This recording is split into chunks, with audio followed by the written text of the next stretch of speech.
Hello. Who's here? Let's see, I see Mike Green. I don't see any other names. Oh, there's Mr. Bowling 300. Wow, Mr. Bowling 300 is here.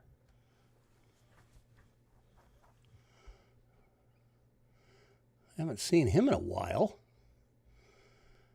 I am not seeing the usual list of participants that I usually see. Is that because there's no one here except you two? Not that I would be disappointed to see either of the two of you. Let's see here. We've got 4 likes, but only 2 people listed. That doesn't seem right. They just updated my software, so I don't know. Maybe I'm... Is this thing locking up on me? That would be really annoying. Okay, what's going on? View? No. Okay, well, obviously. Ah, here we go. Here's a few more people. Mr. Bowling 300, where have you been? Where have you been? Brian Tang, hello, from Singapore. Someone new here. And Caden White. I know that guy. Okay, we're starting to see a few people sprinkle in. Well, I just wanted to do a quick little live stream. I don't know how long this is going to go. I guess we'll determine that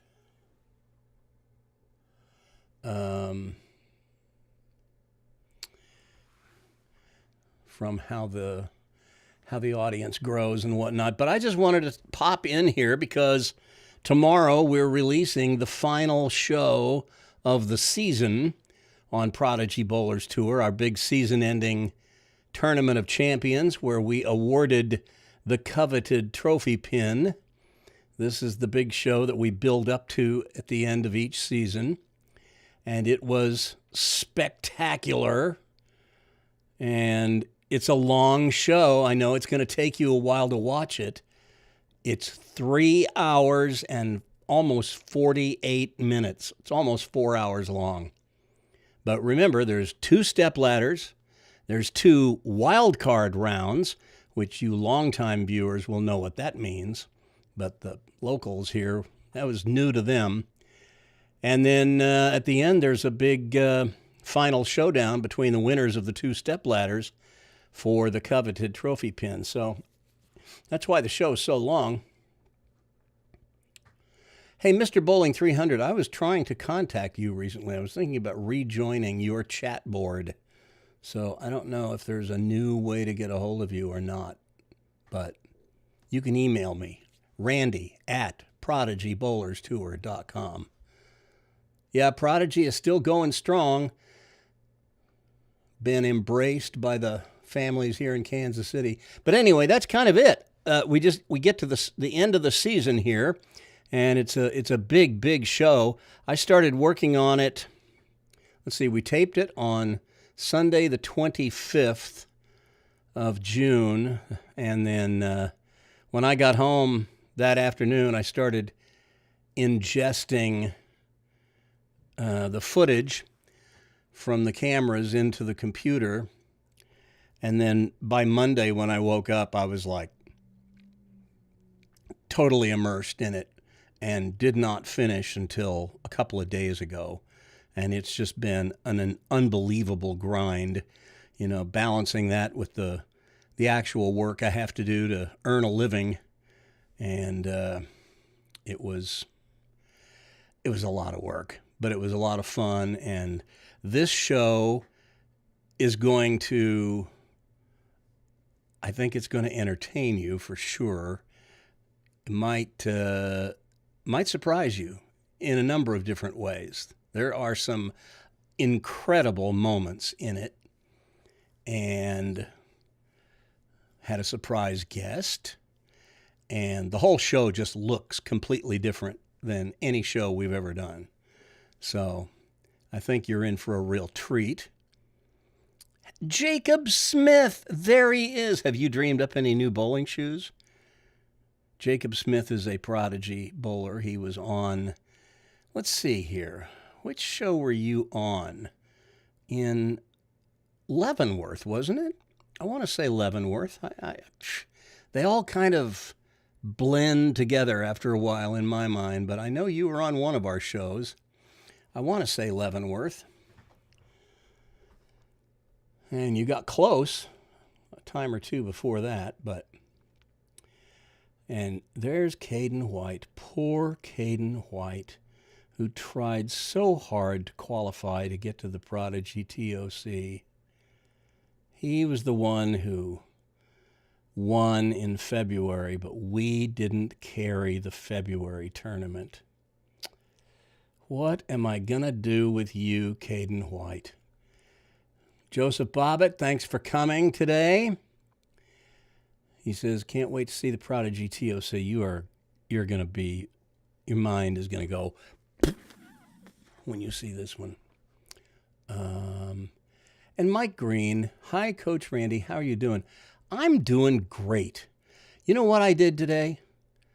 I slept almost the whole day. I got up. I was tired. Oreo and I just climbed back into the bed, and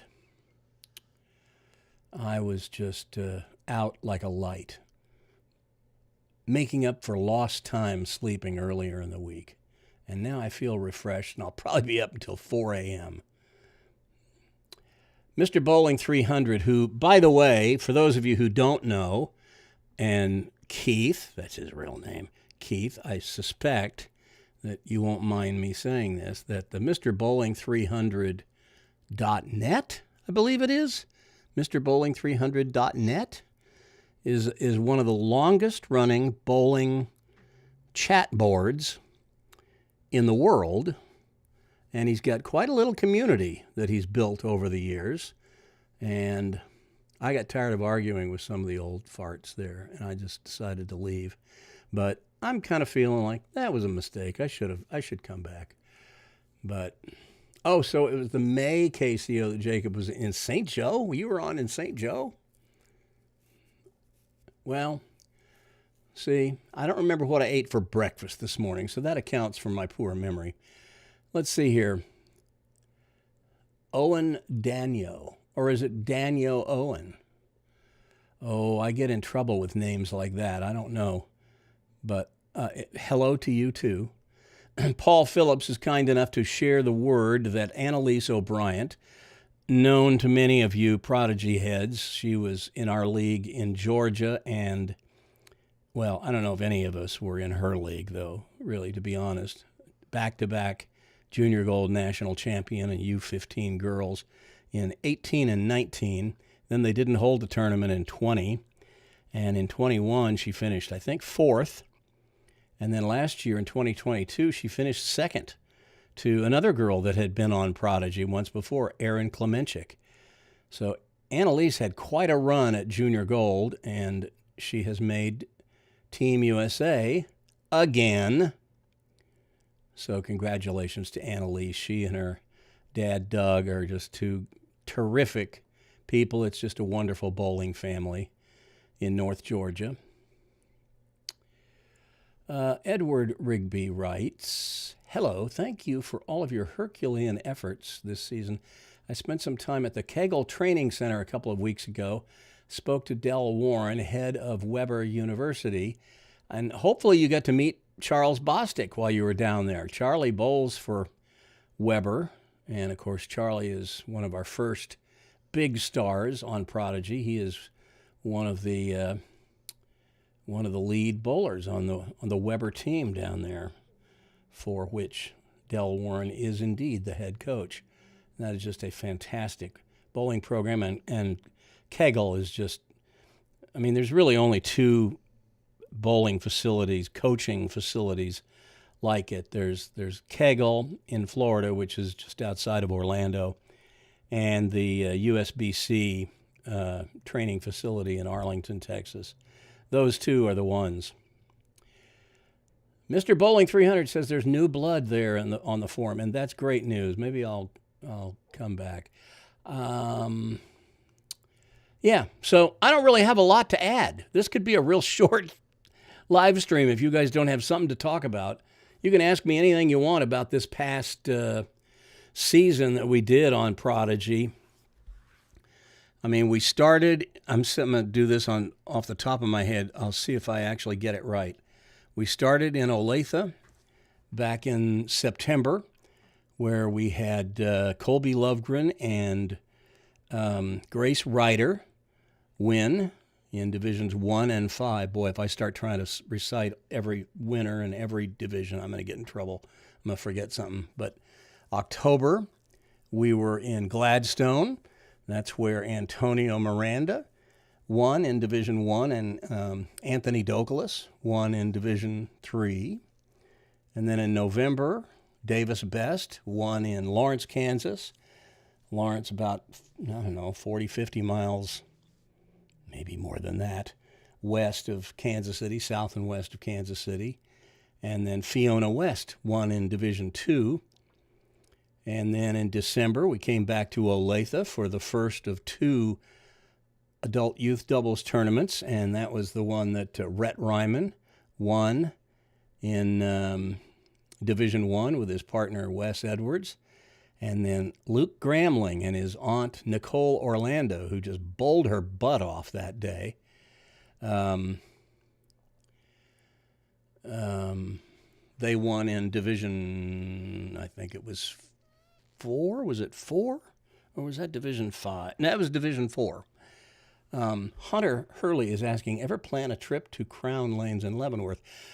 We went to Crown Lanes in Leavenworth in April, and we would have been there in February as well, but I had a car accident in January and couldn't make that one. But yes, we go to Leavenworth every year, once or twice, and I'll tell you more about that. And then going forward, let's see, January, we were back in Lawrence. That was when, see, this is what I tell you. I mean, I can't remember what I ate for breakfast this morning, and now I'm trying to remember the winners in every tournament in every division. This is just going to get me in trouble. I should stop while I'm behind. Who won in January? I don't remember. And I feel bad about it because I know it was probably something pretty special. I know it was for somebody, but I'm not going to try to remember them all. That would just get me further into trouble. So suffice it to say that all the champions, every last one of them, except for one, made it to the Prodigy TOC. Unfortunately, Luke Gramling was unable to attend. And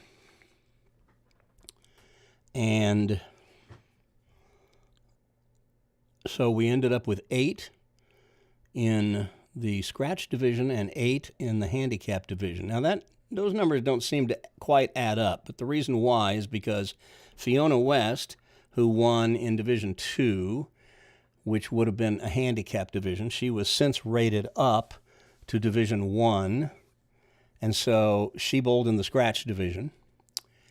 And we added another bowler who didn't win on Prodigy, but he did win. And we extended a special invitation to Caden White because it just didn't seem right to exclude him when, in fact, he did win. And we would have covered Division 1 in February in Leavenworth, but I was in the hospital. So we extended a special invitation to him. And so there were 8 in the handicap division, 8 in the scratch division, and you will see it all play out on the show. It releases tomorrow at 1 p.m. Eastern. Thank you, Caden. It was Rhett. How could I possibly forget that? He won back-to-back in December and January.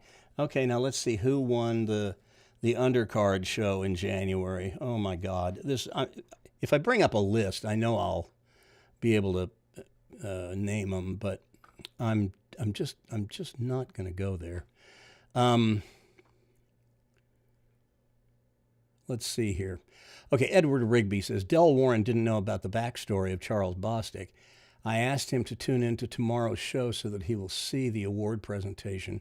Well, indeed, Del Warren is actually a member of the Prodigy group on Facebook. So I know he's aware of the show.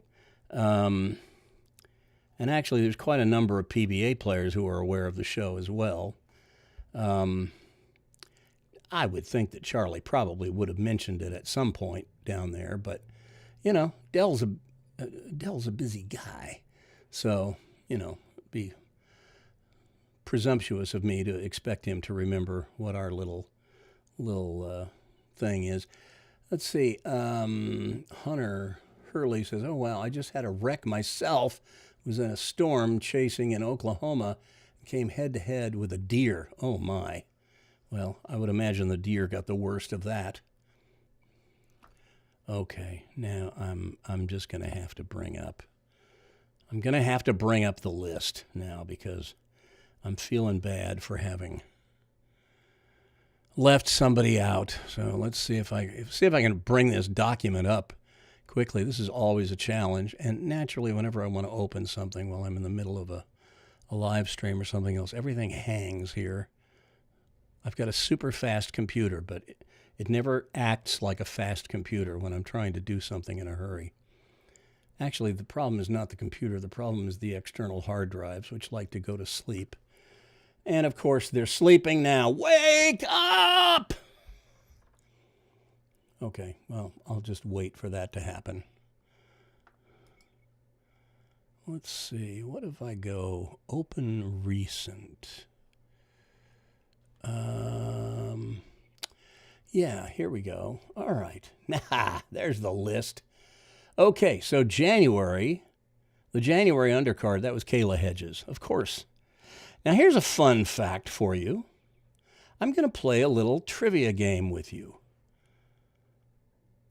Which of the Prodigy videos that we put up during the 2022-23 season do you think is the most watched of all of them? Which one has the most views? And you can't just go through the channel. Just post a guess. Post a guess. You'll never get it. Of course, February we didn't carry a show, and then March we did Alec Rutschman won in Division 3, and P.J. Douglas won an unforgettable Division 1 show where he had to get 3 strikes in the 10th of the final match to win by 1, and he did it. And then in March, we were, later in March, I should say, when we went to Aaron's Family Fun Center over in Belton, Missouri, Dallas Hart won in Division 5 with his partner, Darren Hall, and Nolan Nash and his partner, his adult partner, Quentin Mamer, won in Division 1. And then the following month, in April, Nolan won again in Division 1 for back-to-back, making him the second back-to-back winner of the season, second two-time winner of the season. And then in Division 4, Grace Coleman of the Bowling-Coleman family. She won in Division 4. And then in May, we went to St. Joe. Kelly Kritzler won in Division 3. And Colby Lovegren became the third two-time winner of the season when he won in Division 1. And that brought us to the KCO Invitational in June, where Nolan Nash won for a third time on the year. And Lauren Leonardi ran the stepladder in Division 2 to win her only youth bowling tournament of her career. Paul Williams, you are not correct. I'm sorry. Thanks for playing our game. We have some lovely parting gifts.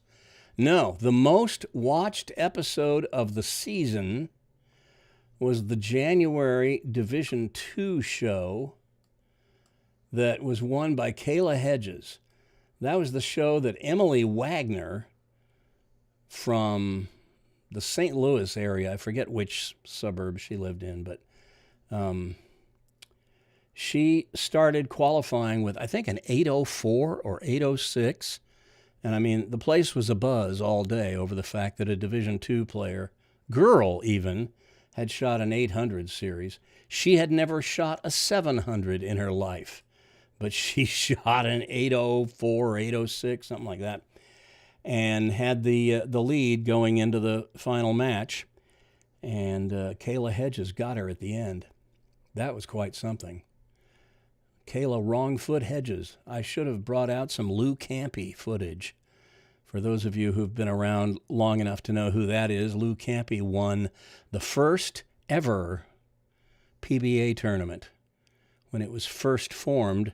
And Lou Campy, a right-hander, slid on his right foot. They called him Wrong Foot Lou. But Lou could bowl. And so can Kayla. So anyway, so there are all the winners who got into the Prodigy TOC. Luke Gramling, the only one who was unable to make it due to a prior commitment with his family. They were at a family thing.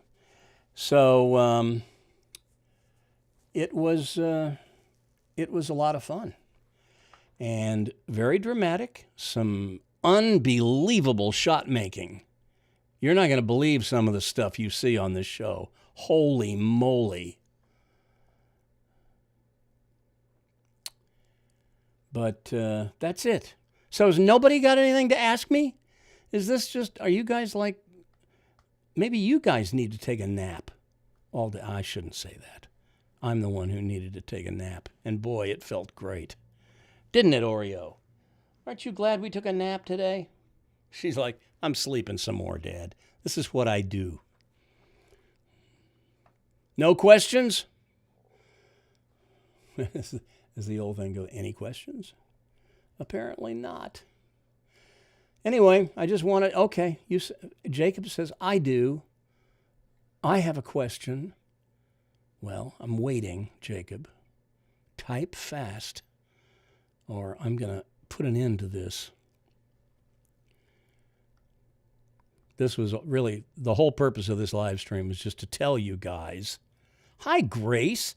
There's Grace Ryder, ladies and gentlemen, who won our first Division V show of the year and then subsequently got rated up to Division IV. And Grace, didn't you win a second time this year in Division IV? We didn't carry it on Prodigy, but I think I remember you won another tournament this year. You'll have to type that because I can't hear you. Paul Phillips wants to know how I like the newer car. Well, I'll tell you. I like it just fine. It drives like a dream, but it leaks a little oil. And when we went up to St. Joe in May for the tournament, that is a long drive for me. It's about 65, 70 miles door to door for me. And I just don't get out and drive that much anymore. I work from home, so I'm never, driving long distances. And so I got up there okay, but then on the way back, the little you're low on oil light came on. And, I'd only had the car like a month and a half, something like that. And I know they'd filled it up when I got it at the dealership. So I thought, well, that's strange. Why is it leaking oil? So I put the wrong kind of oil in because I didn't know what kind it takes. And took it to the dealership to get an oil change. And while I was there, I said, I want you to take a look at it to see why it needed oil so soon. And they discovered that there was I don't remember what he called it, but there's something that needed to be repaired. And it was only on the driver's side. There's another one on the passenger side. And when I bought the car, the dealership provides you with a limited 3-month, 3,000-mile warranty. It doesn't cover a lot, but it covers anything having to do with the drivetrain. And I thought, okay, well, I better get this fixed while I can. And that's when I found out that the limited warranty isn't really a warranty at all. It's an insurance policy. And the insurance company, like insurance companies typically do, refused to cover it. They said, we don't cover leaks and seals. And I'm like, great. How much is this going to cost? Well, if you just do one side, it's like $2,400. I'm like, oh my God, okay. I don't know where I'm going to come up with that kind of money, but okay. And they said, so that's why we recommend you do both sides when you're in there, because it's only like only like $400 more to do both sides.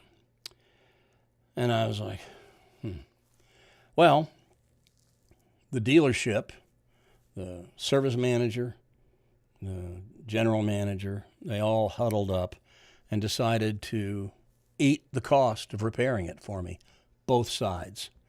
And I'm like, really? Thank you. God bless you. Wow. An honest car dealership. Holy moly. How did I get so lucky to buy a car from them? So next week, I'm taking it in. This is basically a partial engine rebuild, which I'm a little nervous about. But when it's done, it ought to be like new. So, because everything else seems to be just fine on it. So, and it drives okay now. It just leaks a little oil.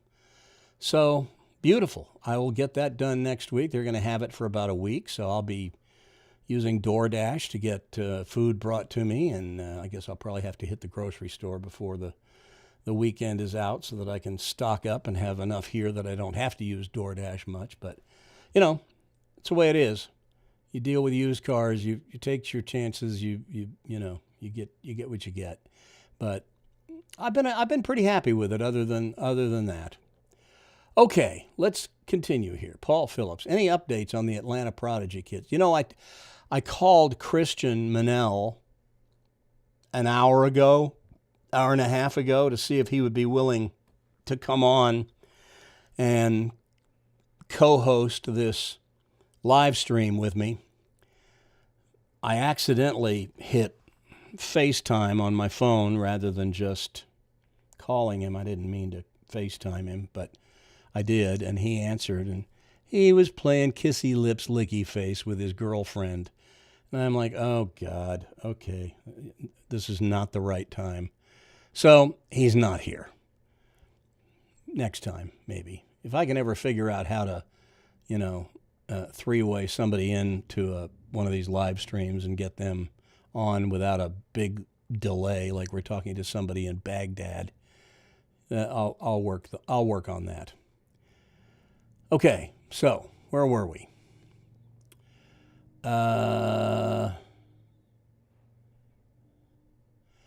Here's one. Jacob Smith. So this is my last time of league before Junior Gold. Any advice on practicing? Well, practice on a sport shot, first of all. Practice on as many different sport shots as you can. If you're bowling on a house shot, it's not going to do you any good at all getting ready for Junior Gold. But honestly, Jacob is one of these kids that I've actually worked with him a little bit, and work on the things that we've talked about. Get that left hand off the ball so that you're rolling it with the right hand and you're not trying to do this to it with both hands as you let it go. That's no good. Roll that thing off your fingers and keep your elbow in. Jacob has a tendency to get around it a lot, like I see a lot of two-handers do, or one-handers for that matter. Just stay behind the ball and keep it. Straighter is greater at Junior Gold. I'll just tell you that much. The more you try to hook it, the more trouble you're going to get yourself into at Junior Gold. And if this is your first time there, just go up there and have fun, because if it's your first time going to Junior Gold, the only goal you should have is trying to finish in the top half. If you do that, that's pretty good. It is a tough tournament. Timothy Lambright, you don't see mine. I don't see your what? I don't see anything of yours right now. Grace Ryder says yes. I don't know what she's saying yes to. Timothy says, hello, Grace. Grace says, hey, back. Okay, now they're chatting. Any updates on the Atlantic? Oh, yeah. I tried to start to answer this. Nolan, Christian, Hunter, Josh. I keep in touch with all of them, probably with Christian the most. Hunter's parents I stay in touch with on Facebook, and occasionally talk to them on the phone. I guess it's been, I don't know, 2 or 3 weeks since the last time I talked to them, but it hadn't been too long. I talked to Josh Greenberg and his dad, Derek, not too long ago, maybe a month ago or so. And Nolan I talk to periodically. In fact, he'll just pick up the phone and call me every now and then. It's always good to hear from those guys. I mean, I love all those people from Georgia. I mean, and a bunch more that you don't really mention so much. There was another Josh Donahue, real powerful two-handed bowler, just one of the nicest kids. I mean, we only got him for like a year bowling in our program. He was a friend of Charles Bostic, and Charlie brought him over. And Josh lived over on the east side of town, as did Charlie, and they both kind of came over. Charlie convinced him to come over a year or two after Charlie had moved over to our league, and Josh was just a fantastic addition, but just a solid citizen, just a great, great kid. And, you know, when you meet his parents, you're not surprised. And then Timothy mentions, and don't forget both Logans from the show. You know, Logan Fossum, I don't know if he's still bowling. He didn't for a while. The last I heard, he was subbing in an adult league that Christian bowled in. But I don't know if he's gotten back into it regularly. He got kind of burned out. And there may have been some other reasons there that, you know, I don't feel would be my place to repeat, if I even know for sure, honestly. But I always thought he was going to be one of the best youth bowlers in the state. And I think he just got frustrated because he wasn't winning any big tournaments. But that's no reason to give up. And then Big Logan Mathis, of course, went on to Emmanuel College, where Josh Donahue and Peyton Smith and some others went to. And I'm not sure what he's doing now. I haven't talked to him in a while. Grace Ryder types, gross. Okay, I don't know what you're talking about. Gross. What does she say gross about? I don't know. Well, okay. Jacob Smith, I've been working on that and actually shot 266 with the front 9 strikes. Well, if you had the front 9 and shot 266, that tells me you opened in the 10th. What was that about? How do you go 9 in a row open? Huh? You're going to have to explain yourself there. But still, 9 in a row is not nothing. Good for you. How is Junior Gold formatted? Is it qualifying days, or do they bowl multiple periods and highest scratch score? Okay, well, first of all, if you go to bowl.com and go to tournaments, and you'll find under youth, you'll see Junior Gold, and then you go into Junior Gold, there's a whole section. And one of the things, I think it's called a competitor's guide, and I think it's a PDF file, and it'll have everything, including the rules of the tournament. They'll have a schedule, the list of all the bowling centers that they're using. You're going to be bowling at about, I don't know about Indianapolis. I haven't really paid that much attention specifically to their schedule yet, but I think in years past they've used 6 or 8 different bowling centers in the area. And so you're going to be traveling all over the city. Each day you'll be bowling at a different bowling center. You'll have practice the weekend prior, and they'll have different sport shots out at the different bowling centers. And when you go practice at a particular bowling center, you will bowl in the sport pattern that they will be having out there when you bowl in that center. And you'll need to familiarize yourself with each one because each one is going to be very different. And then if memory serves, You bowl 4 days. They have, I believe it's a 4-game block each of 4 days. And at the end of the 4th day, hang on a second. I'm going to bring this up on my, see how quickly I can bring this up. Stand by. Bowl.com. Oops. I left out the dot. Bowlcom. That doesn't get me anywhere. Okay, and I'm going to go to tournaments, youth, junior gold championships, and then I'm just going to go to past results. And we'll just take 2022, for example. And I forget, I think you're U18, aren't you, Jacob? I don't know. But it's not going to be any different whether you're U18 or U15. So, yeah, they do 4 rounds, and each one is 4 games. So you will bowl a total of 16 games of qualifying over 4 days. And after that, depending on the number of players that are in your division, there will be a cut. And just take last year, for instance. In the U18 boys, there were 172 that made the cut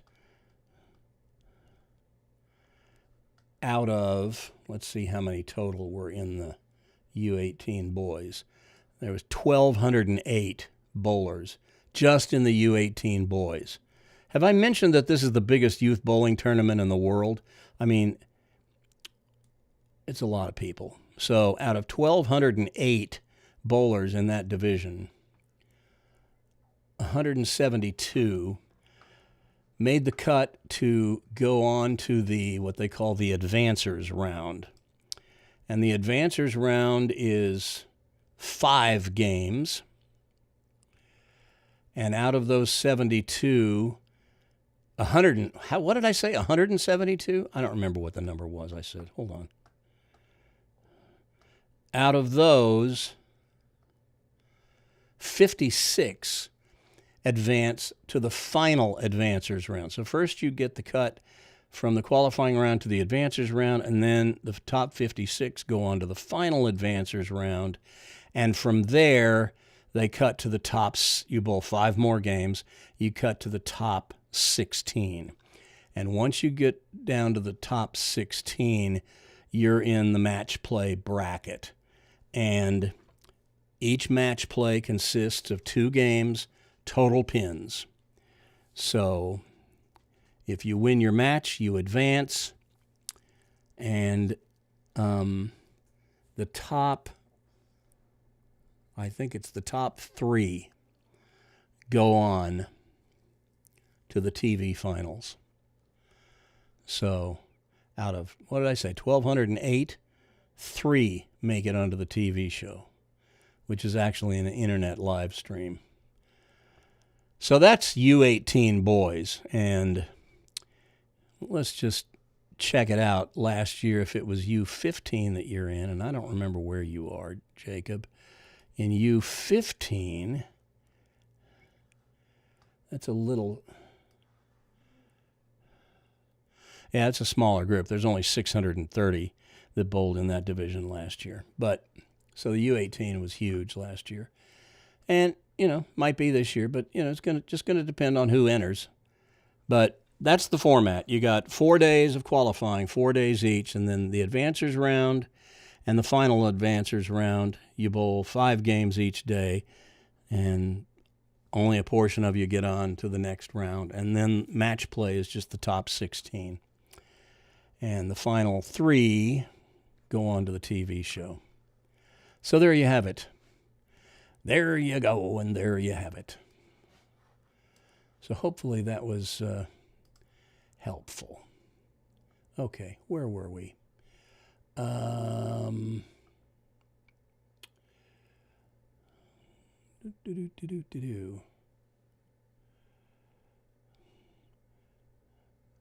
Is about the other Prodigy kids. Oh, yeah, I already answered that. I said yes when you were asking about the Division 4 tournament. I won that around the start of the year. Yes, you did, Grace, and good for you. Yeah, I was thinking you won both in Division 5 and Division 4. Now, here's a little fun fact. We talked on Prodigy about having only one 3-time winner on Prodigy, and that is true. We only had one 3-time winner on the show this year, and that was Nolan Nash. But there was another 3-time winner on the KCO this year. We never got him on the show because we were never covering his division's stepladder when he made the stepladder finals. But a little kid named Colton Boob won 3 times, and I think he won 3 out of the last 4 that he entered this year. So he kind of was like Nolan Nash. He peaked at the end of the season. But keep your eyes out for Colton Boob next year. We might get him on the show. Let's see here. Peter McGuire, can't wait for the new video tomorrow. You do a great job. Thank you, Peter. Looking forward to next season. You're not going to believe what you see on the show tomorrow. The whole thing is just kind of, you go, wow.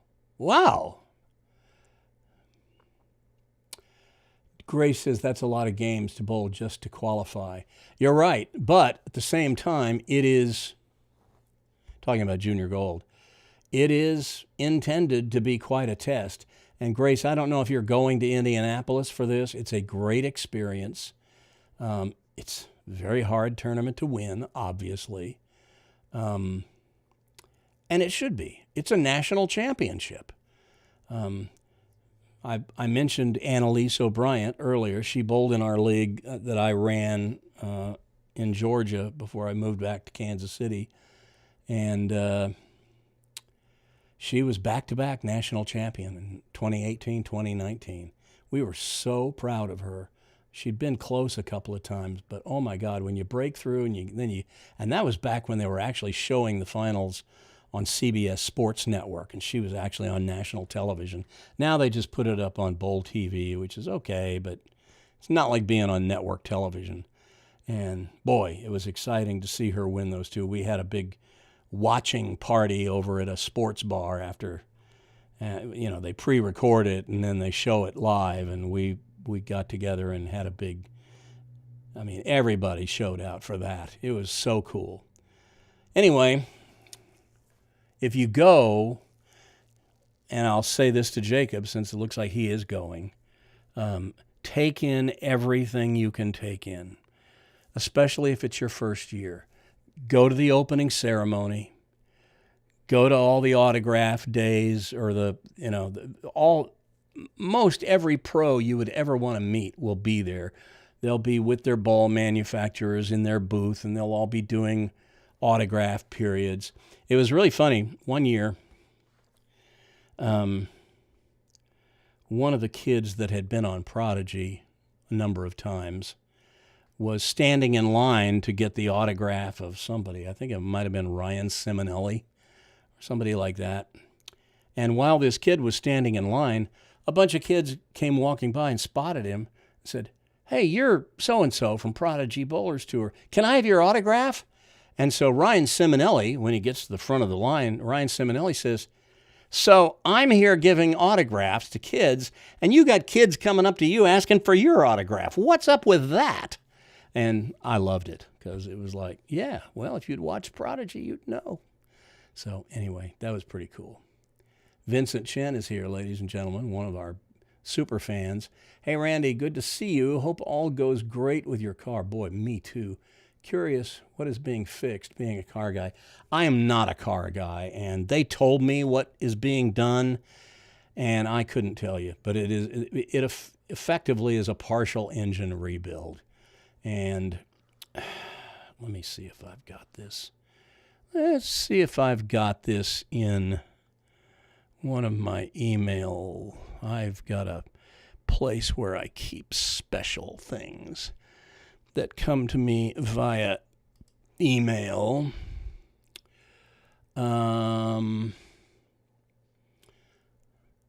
We will cover the oil leak camshaft carrier and timing cover seal. So that'll mean more to you than it means to me. All I know is it's not going to cost me anything, and that's a good thing. Anyway, yeah, Jacob, enjoy yourself up there. And if you're driving, whether you're driving or your mom's driving you, just be careful. And we want to see you back. I will tell everybody that the Kansas City Open Board of Directors had their annual meeting a couple of weeks ago. I guess it was the night before the Prodigy TOC was held. And I was informed that they decided to invite me back to have Prodigy cover. Come here. Come here. Come here. Come here. Yeah. To have Prodigy cover the KCO next season. So that's good news. We're going to be back. Yes, I know I can get you up here. Come here. Come here. Come here. Come here. Come here. Yes. Say hello to everybody. Oh, yeah, Dad, I love those. They give us these. Get a load of this. They put these out in the service department at the Subaru dealership. How cool is that? You like these, don't you? You want to take it from my mouth? Thank you. I love this dog like you just don't even believe. You just my best friend in the world. I just love you, love you, love you. I'll give you one more.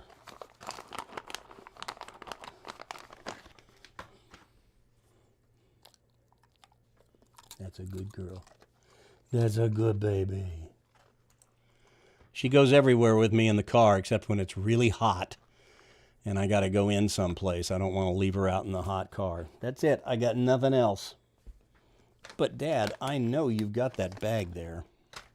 Yeah, too bad. That's all you get. Give me a kiss. Thank you.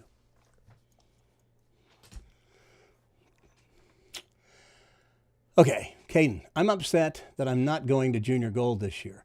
I think I'm going to go these next 2 years before I age out of youth bowling. You got to go. This is a must thing. You got to do this. If you're serious about youth bowling, Junior Gold is a must. Now, I know it's a big expense, and it's a huge commitment for at least one parent because you're there for a week.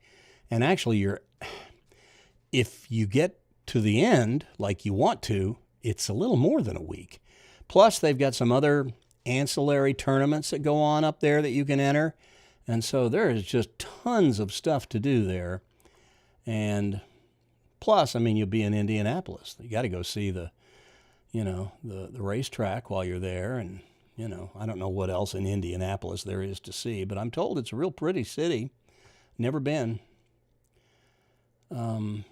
Let's see. Timothy Lambright writes, I wish some of these kids would have bowling channels. That would be awesome. Actually, some of them do. I can tell you that the Dill Pickle, Dylan Pollard, has a YouTube channel called The Bowling Bro. And he's got lots of bowling videos up there. And I don't remember any others right off the top of my head. But I know some of them do have YouTube channels. And his is a good one. Dylan Pollard, by the way. I'm actually surprised he's not here. He usually shows up for these live streams. But the Bowling Bro, or Dill Pickle, as he first told me was his nickname, he's 12 years old, and he's already Division II, and I think he might move to Division I possibly as early as this year. He will move to Division I eventually. He might get there this next season. I think he probably gained some confidence this past season, and boy, if he does, look out, everybody, because when you get somebody moving into Division I at the age of 12, are you kidding me? I don't know how many 12-year-olds we got in Division I right now, but I suspect it's not many, if any. So that would be quite something. He's going to be really good.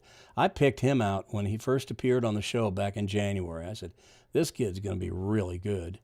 And he got beat the one match he was on Prodigy this year. But later in the season, he was bowling on an adjacent pair of lanes, was the tournament leader, and Nick Robbins, who you saw on the Prodigy TOC show in Division 2, Nick won the first 3 matches, and then he ran into Dylan Pollard in the championship match, and Dylan dropped a little 250 or something on him. And that was that for Nick that day, but Dylan's going to be really good. So what else we got? That's it. Nobody has any more questions. So here's the deal. Here's why I showed up tonight. The final Prodigy Bowlers Tour episode of the season drops tomorrow, Saturday, July 8th at 1 p.m. Eastern, 12 noon Central. That would be 11 a.m. Mountain Time, 10 a.m. Pacific.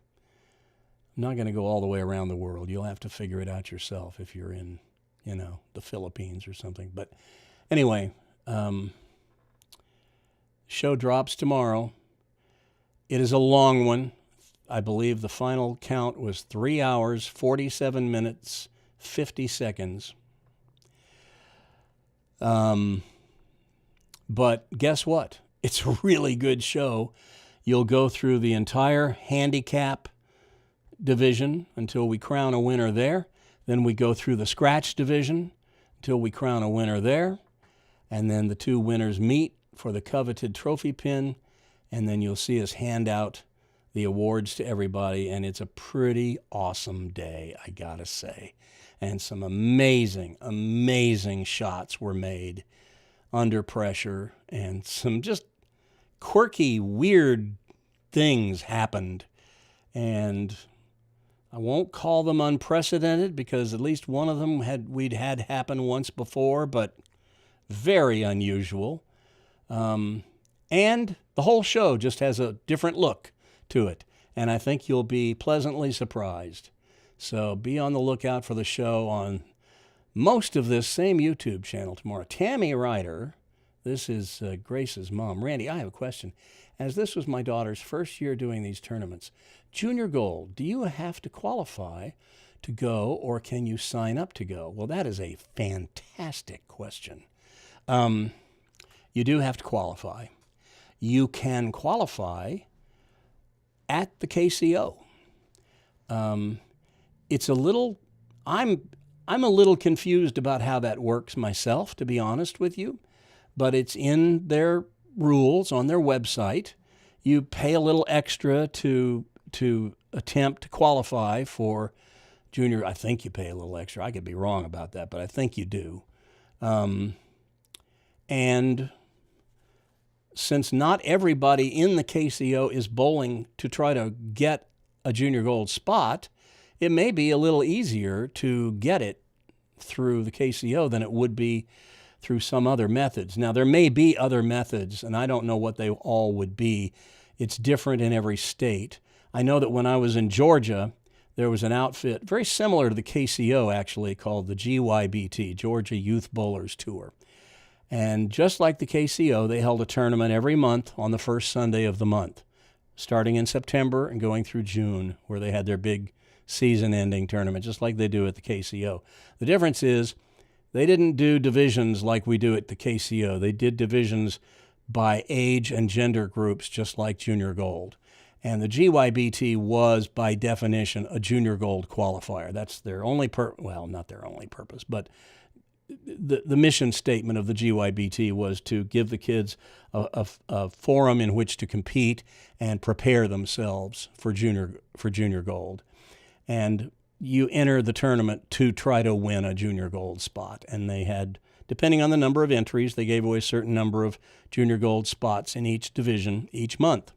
Well, the KCO, they don't do it quite that way. You have to enter kind of a side deal, but they do award spots in Junior Gold at the KCO, but I'm not going to try to explain how it works. I know how the main tournament works, and Lee, I'm sure, would be more than happy to explain it to you, or you can just look it up on their website. It's in there. But yes, you do have to qualify.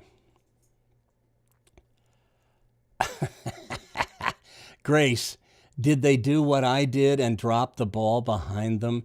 You'll notice on the TOC show tomorrow, I never mentioned that. I was tempted to include that. I mean, it was a highlight of the year, I have to say. We'd never had that happen before. But yes, friends, Grace got to the top of her swing, and the ball slipped off her hand. And I know she had to be just embarrassed to all get out. But guess what? She picked up the ball, put it back on the rack, kind of stepped off camera for a moment to gather herself. And then she got back up, threw the ball, got a strike. That was, I think, the 9th frame. And then in the 10th frame, she gets up, throws another strike, wins the match. Not a problem. So, you know what? You roll with what life throws at you. That's what sports teaches you, is you just got to, as the old song says, you got to pick yourself up, dust yourself off, and start all over again. So, okay. No more questions? I got no more answers if you got no more questions. Anyway, I just wanted to give you guys a heads up. The show is ready to roll. I think you will like it. Now, there is one thing I want to appeal to you about. Ever since I moved up here to Kansas City, it's like nobody, well, not nobody, but very few people leave comments on the video when they watch it. Leave a comment. Just type something.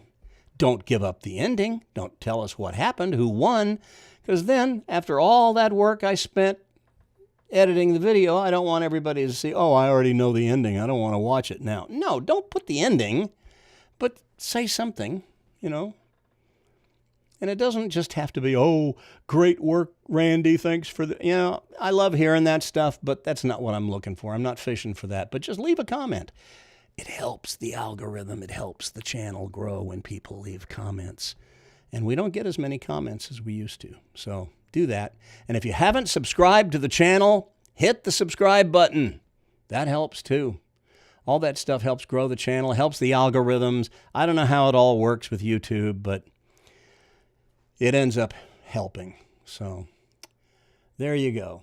Okay, it's Friday night in the big town. We went for about an hour. I'm amazed that anyone would listen to me drone on for an hour at talking about anything, but you guys have been just very kind in tolerating me. And I guess that's it. I guess we'll call it a night. So I hope you guys have a fantastic weekend. I'm probably not going to talk to you again for the rest of the summer, except I will tell you that when Junior Gold is going on, I will post, I don't know how many, but usually what I do each summer is when Junior Gold is going on, I will post something on the channel to give viewers updates on how the Prodigy kids are faring at Junior Gold. And I will include not only the Kansas City kids, but I'll make sure and track how the Prodigy kids from Georgia are doing too. So you'll get all that. Let's see. Dawn is chiming in here. There are many tournaments that can give you a spot like Pepsi.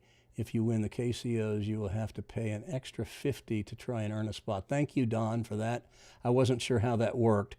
But the good news is that if there aren't that many entering to win a spot, the chances of you securing one, I would think, would be pretty high. But, you might want to talk to Lee about that.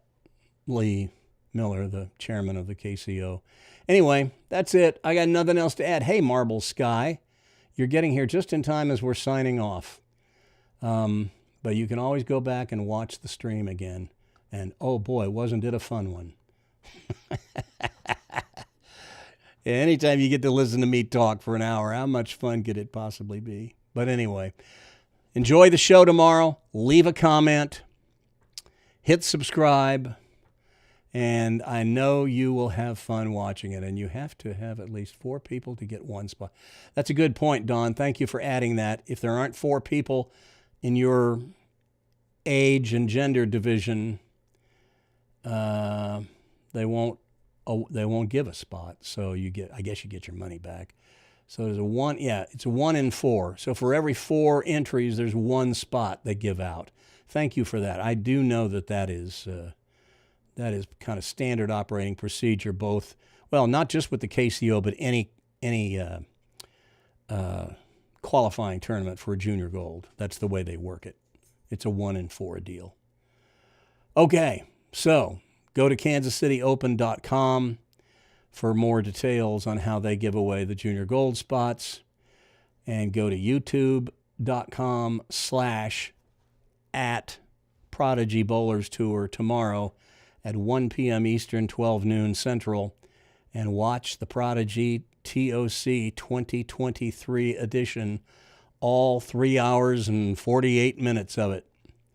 Anyway, hope you enjoy it, and I will talk to you on the Junior Gold updates, and then once we start Season 7 in September. So, peace out.